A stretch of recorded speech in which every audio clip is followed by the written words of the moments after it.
સંસદમાં રાહુલ ગાંધીએ સનાતન હિન્દુ ધર્મ વિરોધી ઉચ્ચારેલા શબ્દોને લઈ હિન્દુ સેના દ્વારા જામનગરમાં આક્રોશ વ્યક્ત કરાયો.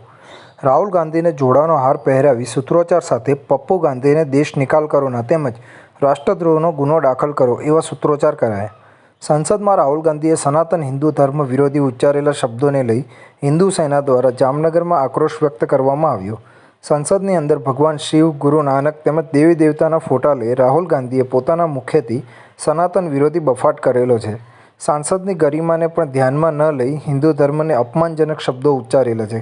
હિન્દુઓ અસત્ય છે, હિન્દુઓ નફરત ફેલાવે છે, હિન્દુઓ હિંસક છે. આવા શબ્દોથી સનાતન હિન્દુ ધર્મની લાગણીઓને ઠેસ પહોંચે તેવા શબ્દો ઉચ્ચારી તમામ હિન્દુ સમાજનું અપમાન કરેલ.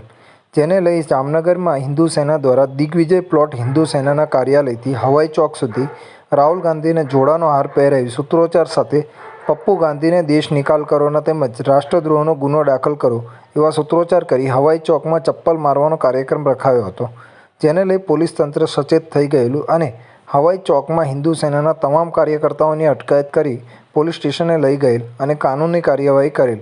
આ સમયે હિન્દુ સેનાના ગુજરાત અધ્યક્ષ પ્રતિક ભટ્ટ, શહેર મંત્રી મયુર ચંદન, વિભાગ અધ્યક્ષ અશોક સોલંકી, શહેર પ્રમુખ દીપક પિલાઈ, પૂર્ણકાલીન કિશન નંદા, હાર્દિકસિંહ ચુડાસમા, રાજ પરમાર, સાગર નાગપાલ, મીડિયા સેલના મેહુલ મહેતા, ભાવેશ ઠુમ્મર, યુવા પ્રમુખ હર્ષ ભાનુશાળી, ધીરેન નંદા, ગૌરાંગ ભોજવાણી, જીલ બારાઈ, ઓમ ભાનુશાળી, રામો મદ્રાસી, અરવિંદભાઈ સોની સહિતના અનેક સૈનિકોની હાજરી સાથે અટકાયત થઈ હતી.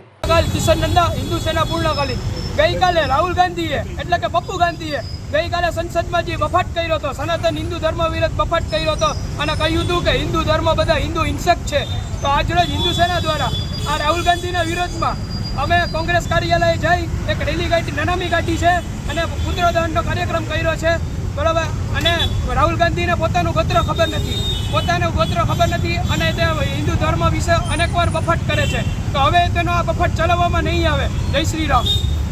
હર્ષલ ખંદેડિયા, તન્ના સમાચાર, જામનગર.